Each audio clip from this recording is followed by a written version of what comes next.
तो last part में हमने देखा था कि डिवाइन क्लैन के थर्ड और सिक्स मास्टर ने अपने स्टार बीस्ट को समन करके मास्टर ज़ूफू पर अटैक कर दिया था, लेकिन मास्टर ज़ूफू ने अपनी जॉइंट एक्स टेक्निक का इस्तेमाल करते हुए उस स्टार बीस्ट को बुरी तरह घायल कर दिया था।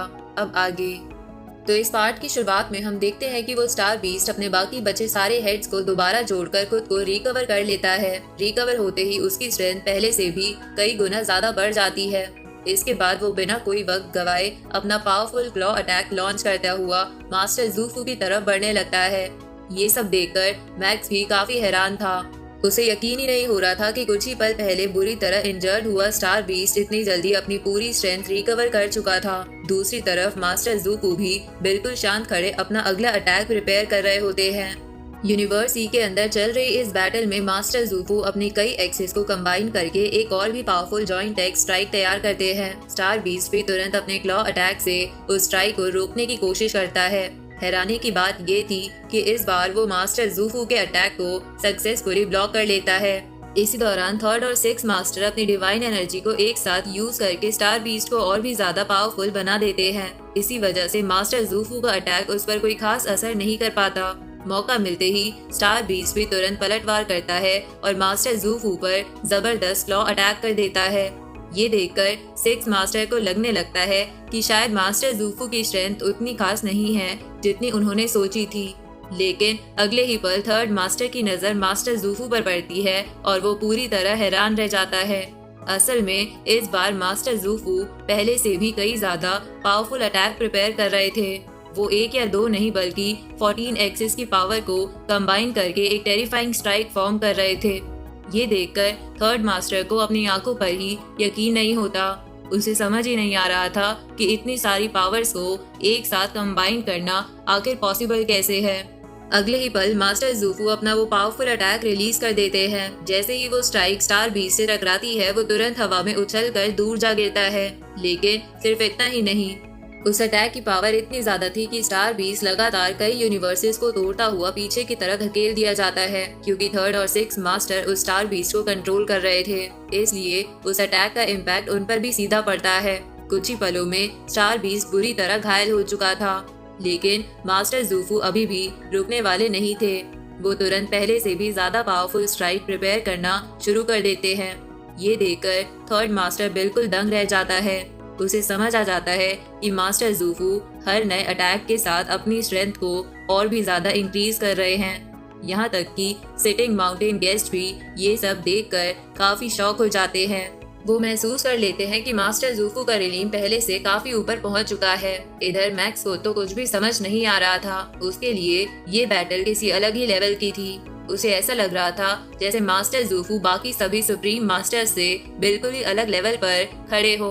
दूसरी तरफ थर्ड और सिक्स मास्टर भी दोबारा अपनी पूरी डिवाइन एनर्जी यूज करके स्टार बीस्ट को कंट्रोल करने लगते हैं। दोनों को पूरा यकीन था कि इस बार उनका स्टार बीस्ट मास्टर ज़ूफू का अटैक रोक लेगा। ये सब देखकर लावा डीमन भी काफी हैरान था। दोनों मास्टर्स लगातार स्टार बीस्ट के अंदर अपनी डिवाइन एनर्जी ट्रांसफर करते रहते हैं और उसे किसी भी कीमत पर मास्टर ज़ूफू का अटैक रोकने का ऑर्डर देते हैं। लेकिन जैसे ही मास्टर ज़ूफू की वो स्ट्राइक स्टार बीस्ट से टकराती है, कुछ ही पलों में उसका पूरा शरीर एनर्जी में बदलकर कंप्लीटली डिस्ट्रॉय हो जाता है। ये देखकर सिटिंग माउंटेन गेस्ट भी कुछ देर के लिए चुप हो जाते हैं। उन्हें भी यकीन नहीं होता कि इतना पावरफुल डिवाइन बीस्ट सिर्फ एक ही स्ट्राइक में खत्म हो गया। इसी पर उन्हें मास्टर ज़ूफू के अंदर ओरिजिनल एंसेस्टर जैसी पावर की झलक दिखाई देती है। साथ ही वो ह्यूमन रेस की पोटेंशियल की भी काफी तारीफ करते हैं। उधर थर्ड और सिक्स मास्टर अभी भी सदमे में खड़े थे। उन्हें समझ ही नहीं आ रहा था कि एटर्नल ट्रू गॉड लेवल का स्टार बीस्ट इतनी आसानी से कैसे डिस्ट्रॉय हो गया। आखिर में थर्ड मास्टर के मन में भी यही सवाल आता है कि कहीं जॉइंट एक्स फाउंडर दूसरे ओरिजिनल एंसेस्टर तो नहीं बनने वाले। स्टार बीस्ट के डिस्ट्रॉय होते ही मास्टर ज़ूफू का गुस्सा बिल्कुल भी शांत नहीं होता। वो सीधा थर्ड और सिक्स मास्टर की तरफ देखते हैं। डिवाइन आई क्लैन ने ह्यूमन रेस को खत्म करने की जो धमकी दी थी, उसका जवाब वो आज इसी बैटल में देना चाहते थे। ये देखते ही थर्ड और सिक्स मास्टर समझ जाते हैं कि अगर वो यहाँ और रुक गए तो उनका बचना नामुमकिन होगा। इसलिए दोनों बिना कोई देरी किए वहाँ से भागना शुरू कर देते हैं, जबकि मास्टर ज़ूफू भी तुरंत उनका पीछा करने लगते हैं। भागते हुए थर्ड मास्टर अपनी काउंटलेस डोमेन टेक्निक्स रिलीज करता है। ताकि किसी तरह मास्टर जूफू को रोक सके। लेकिन मास्टर जूफू के सामने ये अटैक ज्यादा देर टिक ही नहीं पाते। वो सिर्फ एक स्ट्राइक से उन बिलियंस ऑफ डोमेन अटैक्स को आसानी से डिस्ट्रॉय कर देते हैं। पूरे एरिया में जबरदस्त एक्सप्लोजन होता है, लेकिन उसी दौरान थर्ड और सिक्स मास्टर और भी ज्यादा दूर निकल जाते हैं। जैसे ही मास्टर जूफू उनका पीछा करते हुए आगे बढ़ते हैं, उनकी नजर सामने मौजूद एक पैलेस ट्रेजर पर पड़ती है। उसे देखकर वो तुरंत समझ जाते हैं कि थर्ड और सिक्स मास्टर उसी पैलेस ट्रेजर के अंदर छुप गए हैं और उसकी मदद से बचकर निकलना चाहते हैं। लेकिन इस बार उनका सामना मास्टर जूफू से था। अगले ही पल मास्टर जूफू अपनी डिवाइन एनर्जी रिलीज करते हैं और पूरे एरिया को ही अपनी तरफ खींचना शुरू कर देते हैं। हैरानी की बात ये थी कि वो सिर्फ पैलेस ट्रेजर को नहीं बल्कि उस यूनिवर्स स्पेस को ही कंट्रोल कर रहे थे जिसके अंदर पैलेस ट्रेजर मौजूद था। दूसरी तरफ पैलेस के अंदर डिवाइन आई क्लैन के वॉरियर्स लगातार पैलेस को आगे बढ़ने की कोशिश कर रहे थे, लेकिन उन्हें समझ ही नहीं आ रहा था कि पैलेस एक जगह से हिल क्यों नहीं रहा।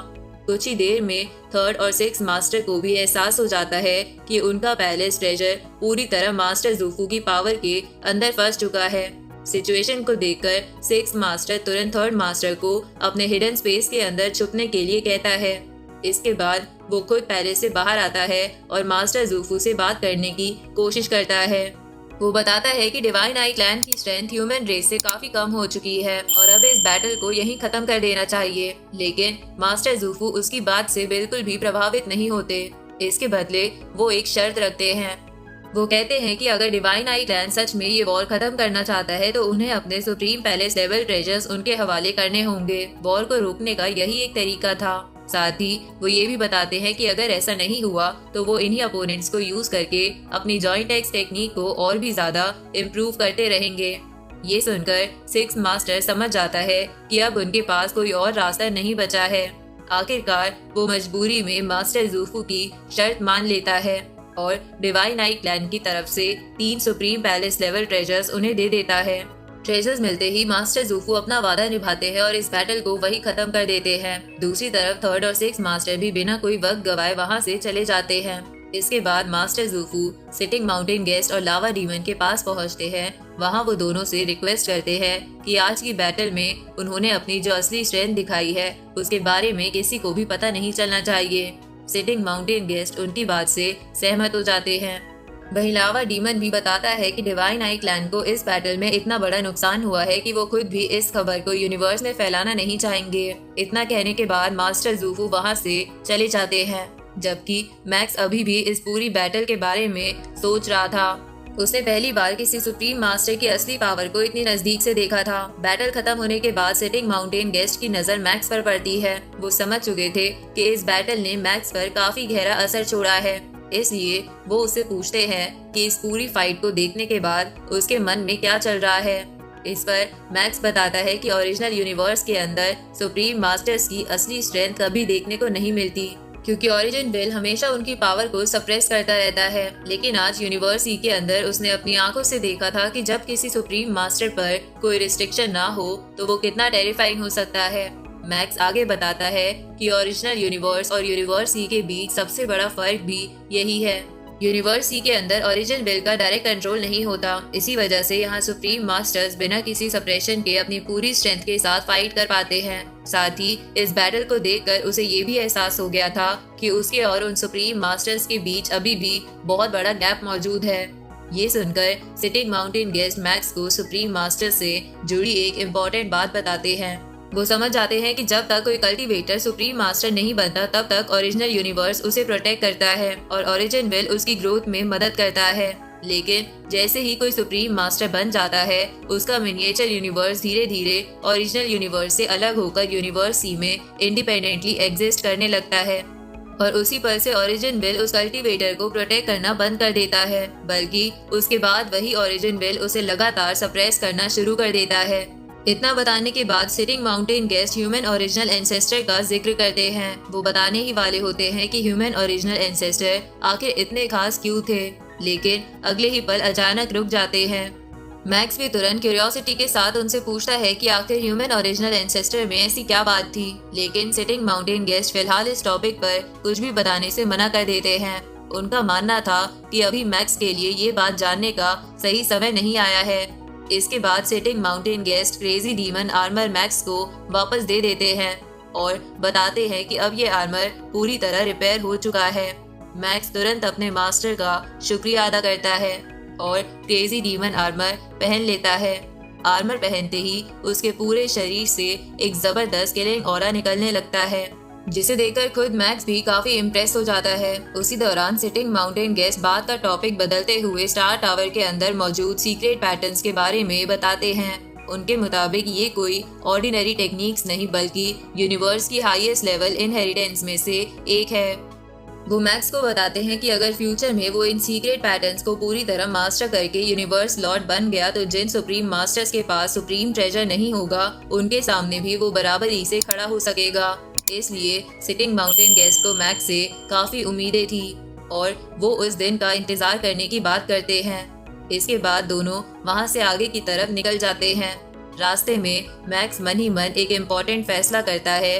वो समझ चुका था कि सिटिंग माउंटेन गेस्ट अभी दुनिया के सामने अपने और मैक्स के रिलेशनशिप को रिवील नहीं करना चाहते। साथ ही अगर उसने दोबारा सिल्वर विंग्स का यूज किया तो यूनिवर्स के सारे एक्सपर्ट फिर से उसके पीछे पड़ जाएंगे। इसी वजह से मैक्स डिसाइड करता है कि अब से सबको यही लगेगा कि उसकी ओरिजिनल बॉडी और सिल्वर विंग्स दोनों नाइन्थ एबिस एरिया के अंदर ही डिस्ट्रॉय हो चुके हैं, ताकि वो बिना किसी शक के आगे अपनी कल्टीवेशन और ट्रेजर हंट जारी रख सके। इसके बाद कुछ साल बीत जाते हैं। इस दौरान मैक्स लगातार यूनिवर्स के अंदर बैटल्स करता रहता है। हर फाइट के साथ उसका एक्सपीरियंस और स्ट्रेंथ दोनों ही पहले से ज्यादा इम्प्रूव होते रहते हैं। साथ ही वो स्टार टावर के अंदर मौजूद सीक्रेट पैटर्न्स को समझने की भी लगातार कोशिश करता रहता है। कई सालों की कल्टीवेशन और ट्रेनिंग के बाद मैक्स उन सीक्रेट पैटर्न्स को काफी हद तक कॉम्प्रिहेंड कर लेता है। अब उन टेक्निक्स पर उसकी अंडरस्टैंडिंग पहले से काफी ज्यादा बढ़ चुकी थी और उसका कॉम्प्रिहेंशन लेवल भी धीरे धीरे यूनिवर्स लॉर्ड के स्टैंडर्ड के करीब पहुंचने लगता है। इसके बाद मैक्स डिसाइड करता है कि अब ब्लैक स्टोन पिलर स्पेस जाने का समय आ गया है। उसका मानना था कि वोहन मास्टर ने ब्लैक टोकन के सीक्रेट रूम के अंदर जरूर कुछ एक्स्ट्रा ऑर्डिनरी ट्रेजर्स छुपा कर रखे होंगे, इसलिए वो बिना देरी किए उस जगह की तरफ निकल पड़ता है। कुछ ही देर बाद max black stone pillar space के अंदर पहुंच जाता है। वहां का नजारा देखकर वो भी कुछ पल के लिए हैरान रह जाता है। उसके सामने काउंटलेस ब्लैक पिलर्स खड़े थे, जिनका साइज इतना बड़ा था कि उनका एंड तक देखना भी मुश्किल था। उन्हीं पिलर्स के बीच एक एंशिएंट पैलेस भी बना हुआ था, जिसके ऊपर किसी पावरफुल फोर्स की सीलिंग नजर आ रही थी। ये सब देखकर बबाता भी काफी एक्साइटेड हो जाती है। वो मैक्स को बताती है कि सिर्फ एक ब्लैक पिलर की हाइट ही लगभग 1000 लाइट ईयर्स है और हैरानी की बात ये थी कि वहाँ ऐसे सिर्फ एक दो नहीं बल्कि हजारों ब्लैक पिलर्स मौजूद थे। मैक्स अभी पूरे एरिया को ऑब्जर्व ही कर रहा होता है कि तभी उसके सामने यंग मास्टर आ जाता है। मैक्स उसे तुरंत पहचान लेता है, जबकि यंग मास्टर भी होंग अलायंस का एक और मेंबर देखकर काफी खुश होता है। इसके बाद दोनों साथ में आगे की तरफ बढ़ने लगते हैं। रास्ते में यंग मास्टर मैक्स को ब्लैक स्टोन पिलर स्पेस के बारे में काफी इंपॉर्टेंट इन्फॉर्मेशन देता है। वो बताता है कि इन ब्लैक पिलर्स के ऊपर बहुत ही डीप एंशिएंट सीक्रेट पैटर्न्स बने हुए हैं। जितना कोई कल्टीवेटर इन पिलर्स के करीब जाता है उतनी ही तेजी से उस जगह का टाइम फ्लो बढ़ने लगता है। सिर्फ इतना ही नहीं, ये जगह विल पावर ट्रेन करने के लिए यूनिवर्स की सबसे बेस्ट लोकेशंस में से एक मानी जाती है। लेकिन अगर किसी कल्टीवेटर की विल पावर कमजोर हो तो वो ज्यादा देर तक यहाँ टिक ही नहीं सकता। ये सब सुनकर मैक्स भी अपनी विल पावर को टेस्ट करने का फैसला करता है और दोनों धीरे धीरे ब्लैक पिलर्स के और करीब जाने लगते हैं। रास्ते में मैक्स देखता है कि कई कल्टीवेटर्स अलग अलग जगहों पर बैठकर कल्टीवेशन कर रहे थे। जैसे ही वो यंग मास्टर के साथ उनके पास से गुजरता है, कुछ कल्टीवेटर्स की नजर उस पर पड़ जाती है। उनमें से एक कल्टीवेटर को शक होने लगता है कि यंग मास्टर के साथ चलने वाला ये वॉरियर कहीं सिल्वर विंग लॉर्ड मैक्स तो नहीं है।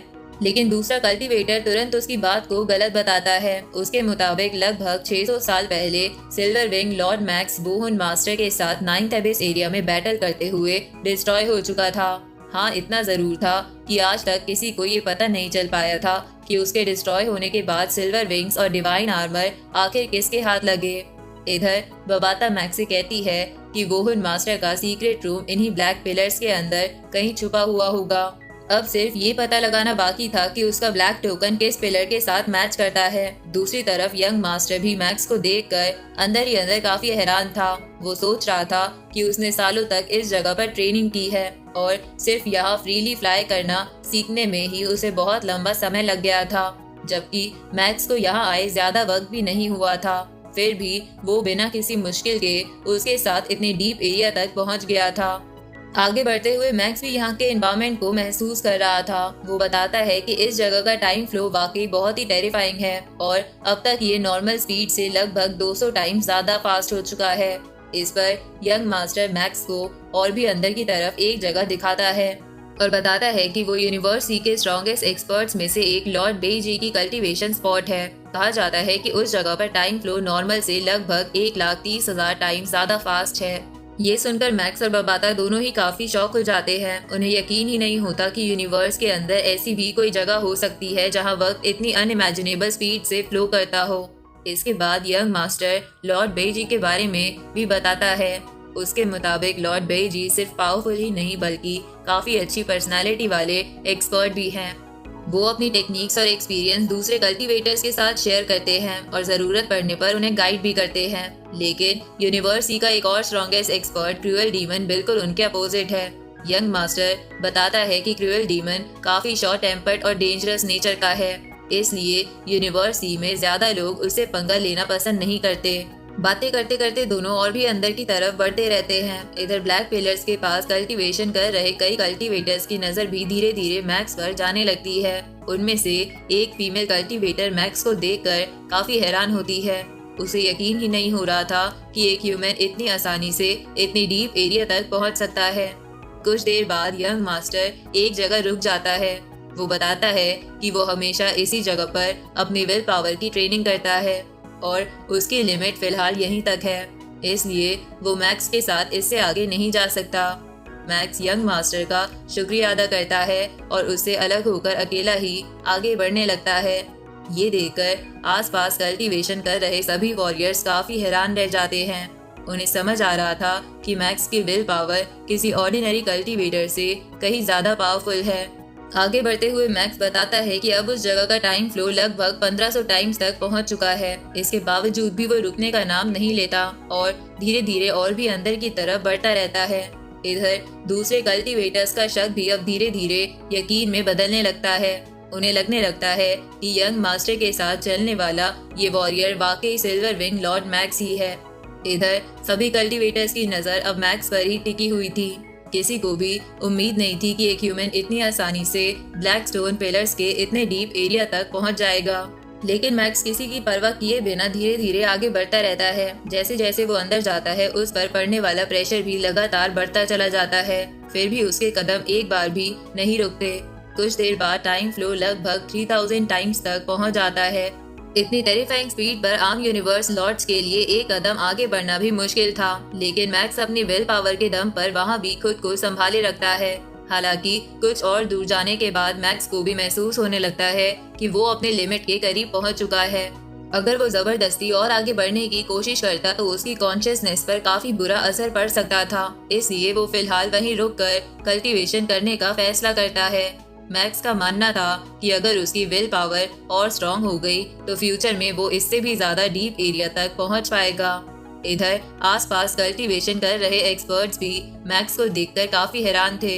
उन्होंने पहली बार किसी ह्यूमन को इतनी आसानी से इस लेवल तक पहुंचते देखा था। उसी दौरान एक और पावरफुल एक्सपर्ट की एंट्री होती है। जैसे ही उसका ऑरा पूरे एरिया में फैलता है, वहाँ कल्टीवेशन कर रहे कई एक्सपर्ट तुरंत उसकी तरफ देखने लगते हैं। बबाता हुई उस एक्सपर्ट को देखते ही मैक्स को उसकी पहचान बताती है। वो कहती है कि ये यूनिवर्सिटी के स्ट्रॉन्गेस्ट एक्सपर्ट्स में से एक प्योर आई मास्टर है। उसकी विल पावर और इल्यूजन टेक्निक्स यूनिवर्सिटी में काफी फेमस है। प्योर आई मास्टर भी मैक्स पर एक नजर डालता है। एक ह्यूमन को इतनी डीप एरिया में देखकर उसे भी काफी हैरानी होती है। इसी क्यूरियोसिटी की वजह से वो सीधा मैक्स की तरफ बढ़ने लगता है। जैसे ही वो मैक्स के पास पहुंचता है, बिना किसी वार्निंग के अपनी इल्यूजन टेक्निक एक्टिवेट कर देता है। अगले ही पल मैक्स को महसूस होता है कि उसके आसपास का पूरा एनवायरनमेंट अचानक बदलने लगा है। एक पावरफुल इनविजिबल फोर्स उसकी कॉन्शियसनेस को अपनी तरफ खींच रही थी। लेकिन मैक्स तुरंत समझ जाता है कि वो किसी ऑर्डिनरी अटैक का सामना नहीं कर रहा, बल्कि एक एक्सट्रीमली पावरफुल इल्यूजन के अंदर फंस चुका है। इसी के साथ ये पार्ट यही खत्म